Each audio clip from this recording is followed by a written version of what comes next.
no. It's not 6 o'clock yet, so it's still afternoon. Yeah. Last month, the entire month was devoted to authenticity. And it was contrasted to fitting in, to trying to be, live up with the Joneses and things like that. 3 weeks ago, when I was speaking, I spoke about making no comparisons, especially those comparisons where you end up with the short end of the stick. I'm not as smart, I'm not as pretty, I'm not as talented, I'm not as educated, I'm not as, right? And then Jeff came in with having the courage to establish boundaries. And remember, we made a distinction between boundaries and walls. Walls are like when I put the coats on and said, now I'm ready to love again, with layers and layers of emotional protection. That's not what a boundary is. A boundary is saying, this is me, and I won't go past it. I won't give away more of myself than I can. And it takes courage to do that. So healthy boundaries are important to establish and to communicate those boundaries in case somebody happens to step on one they didn't know was there, and then a time bomb goes off. So it's really important that we have the courage to be ourselves, to establish boundaries. And Kim emphasized the need to not define our worth by our circumstances, our outer circumstances. Our worth is not negotiable. It was guaranteed by God. We just don't have to, play that game. So now April is going to be devoted to the power of vulnerability. And that takes courage again. It takes courage to be ourselves. It takes courage to be vulnerable. And I want to follow along this whole line of thinking and see how it plays out at home or in the office or at work of any kind. So the first thing I wanted to bring up was, how does your inner compass communicate with you? We all have one. It's there to protect us. It's there to guide us to our highest good and to guide us to being the best gift to mankind that we came here to be, the gift of ourselves. But our inner compass is what gets us there. Our inner compass guides us on that journey. How does yours speak to you? How do you know a yes and how do you know a no? I mean, do yeses feel like it's light? You think about it, should I move to Dallas? And it goes, wow, yes, that's the thing to do. Or do you get a heavy feeling like, no, not at this time. That's not the right answer. Should I go out with this guy? Do you feel like, yeah, this feels good. I'm comfortable, lets me be who I am, whatever. Or no, there's something off here. I better listen to it. Listen to my guidance, right? You might get it in the pit of your stomach, just kind of that's the way I used to back in my 20s. If I thought of something and I got that little gripping in my stomach, I went, nope, I'm not going to do that. Whatever it is, I'm not going to do that. For some people, it's weighing down the shoulders. We all have our own discussion, our own communication with our inner guidance, and it's nonverbal. Now, sometimes when we don't get it at the nonverbal level, we may get it in another way.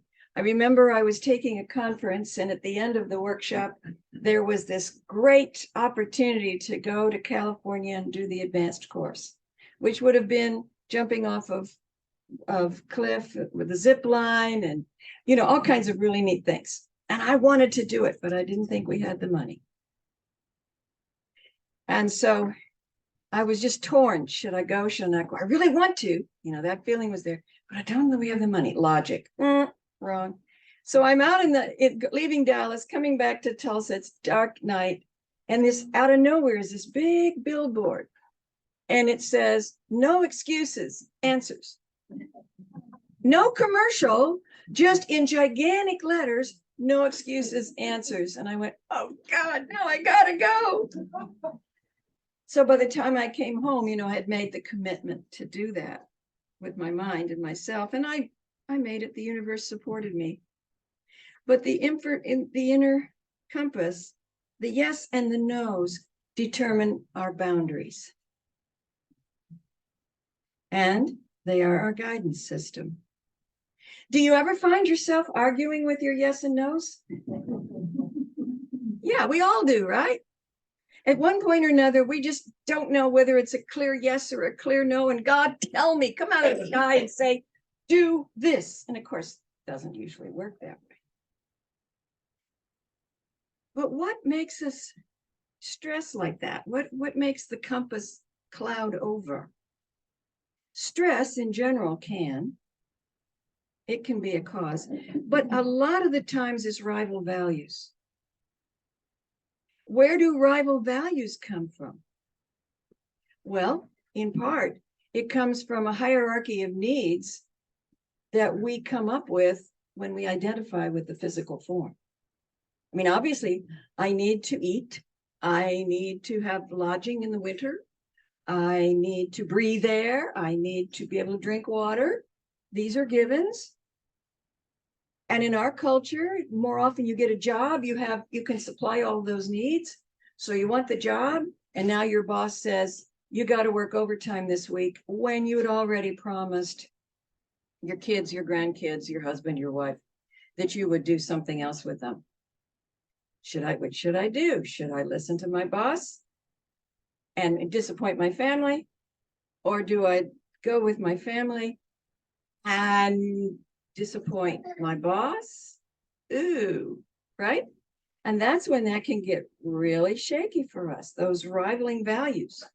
Now, in A Course in Miracles, it says a sense of separation from God is the only lack that you really need to correct. In other words, that whole sense of value, that whole sense of hierarchy, that hierarchy of needs to fit the physical form, if we know our oneness with God, it's taken care of. It's not ignored, it's simply taken care of. And we follow what our heart tells us to do. The hierarchy of needs can lead to conflicting values, but when you only have one, and that's to recognize your oneness with God, then you do what feels light in your heart to do. And the Course goes on to say, you had already fragmented yourself into levels with different needs. As you integrate, you become one, and your needs become one accordingly. And this is the beginning of the atonement.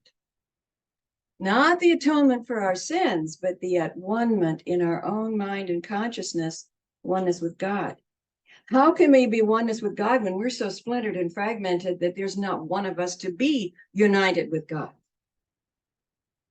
We have to integrate ourselves, and we can do that when our intention is clear.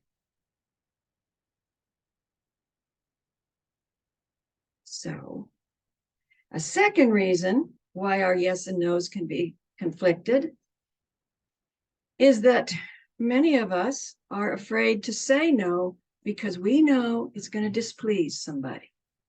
We know they might even get angry with us. In the case of the boss, he might even say, you're not a good team player. We don't really need people around here that aren't good team players. And then what do you do, right?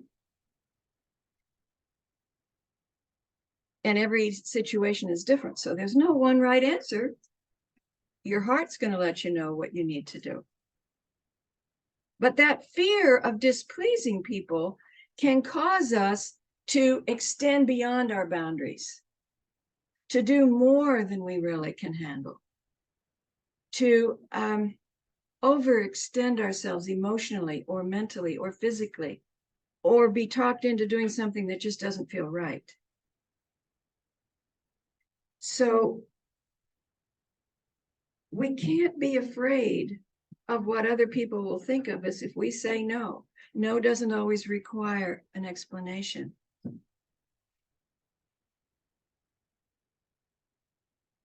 And yes, it's stressful to risk somebody's anger, but we have to remember that short term. That's a short-term discomfort.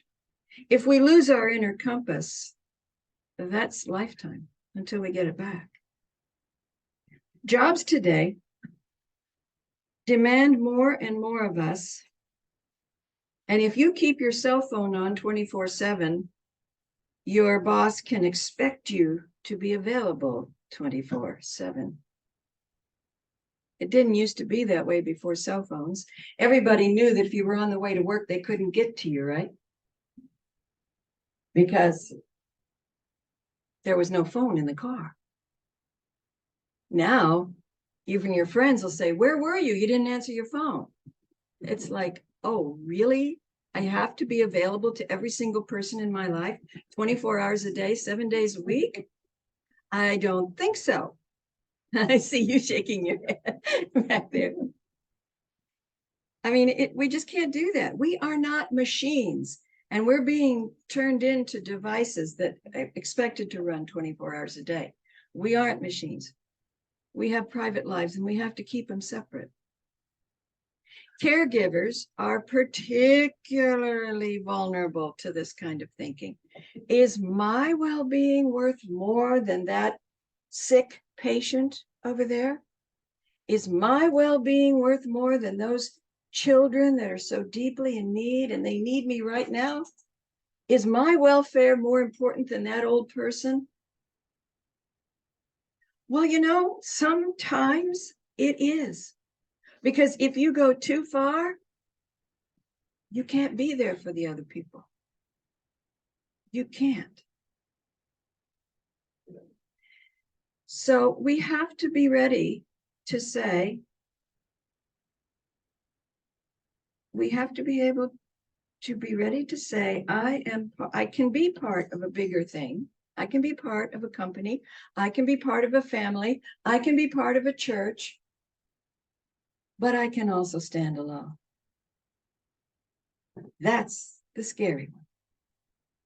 If you can't say, I can also stand alone, then you're a victim of everybody else's opinion of you and their expectations of you. Maya Angelou said, I belong everywhere and nowhere. I belong to myself first. And that's the authenticity we were talking about all last month. At the beginning of my song last week, the words were, and this comes from Believing Yourself from The Wiz, believing in ourselves requires self-acceptance. It is knowing your mind, knowing your heart, knowing your courage. It is about knowing your shortcomings and accepting yourself and loving yourself anyway. If we know ourselves, we are home anywhere. Now that's what introduces the song, Believe in Yourself. Those words, they couldn't be more metaphysical, right? Mm-hmm. So when an employer or a family member tries to push you into doing something that you don't feel good about, you have to be able to say what Brené Brown says, I know who I am. I'm not going to negotiate that with you. I will negotiate a contract, but I'm not going to negotiate who I am with you, because though I may fit in with you, I will no longer belong to myself. And this is a betrayal I am unwilling to make. Those are powerful words. And it takes courage to come from that space. It's a lonely place. It can be a lonely place at times. But remember, it's only temporary. It's only temporary. So I'm going to re-say one of Jeff's quotes from 2 weeks ago. When kindness comes at the expense of truth, it is not a kindness worth having. So our worth, as I said, is not negotiated with other people. It's guaranteed by God.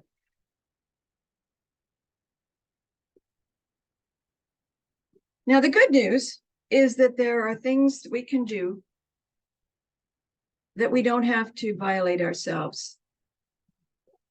And 80% of the time, it's really not other people doing this to us, it's us doing it to ourselves.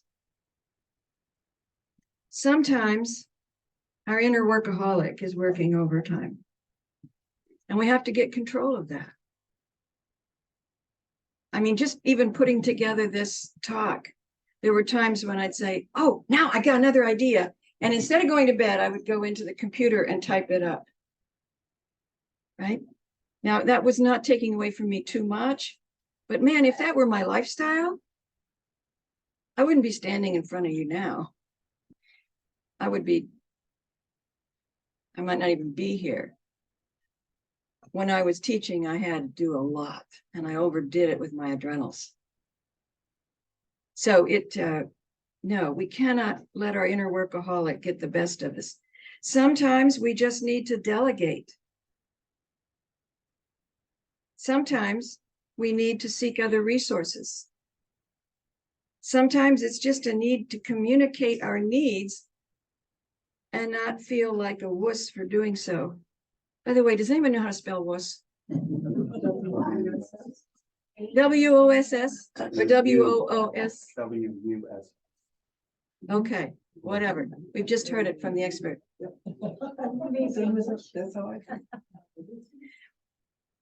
And then there's another really interesting thing here. Sometimes it's what is our job? What is our job? Sari Gilman, who's a family therapist, started an organization for teens who were homeless. She started it, she got it going. It was going very well, but in order to do that, she needed to be available and on the job sometimes 24/7, year after year after year. And it got to the point where she just couldn't do it anymore. She just couldn't. She wanted to, but she couldn't. So she took it to meditation, deep meditation, and she said, all right, God, what's going on here? And God's basically, her guidance said, it was your job to get it started. You don't have to do it forever. There are the visionaries, right? They're the ones that can see the big picture and come up with great ideas. Then there's the initiators. They get out there and they find all the right people, and they get all the right going, and their enthusiasm gets people turned on. And then there's the personality types that are worker bee. Don't make me think it up. Just tell me what to do and I'll do it. She was something of a visionary and definite organizer.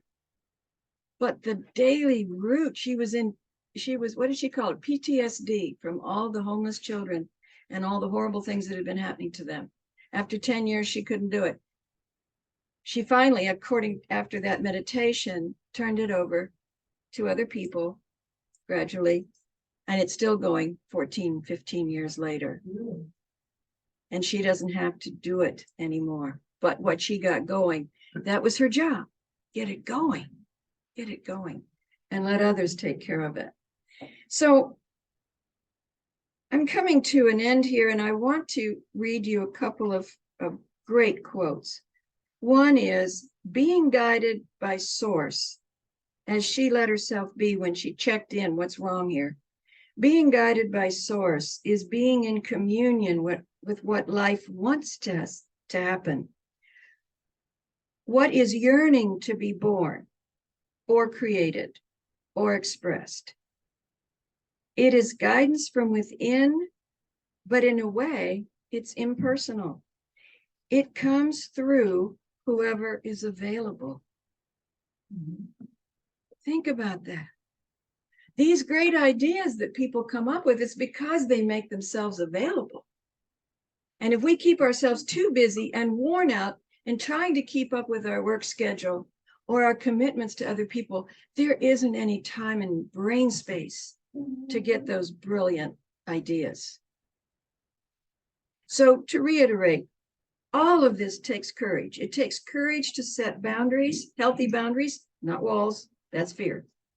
It takes courage not to cross those boundaries, even when it means disappointing somebody else. It means listening to our inner guidance and following our inner compass, no matter what other people may think of us. And it means being available to spirit to engage with life fully. And when we do, this is Ernest Holmes, Dolores, since the only life you can have is the life of the spirit within you, you need but permit its radiance to flow through your thought in self-expression. You are surrounded by a dynamic force, a great surge of living power. You are immersed in and saturated with the essence of life, the vitality of life. Its presence permeates everything, binding all together in one complete whole. And if that's true, what's good for you is good for everybody else. Thank you.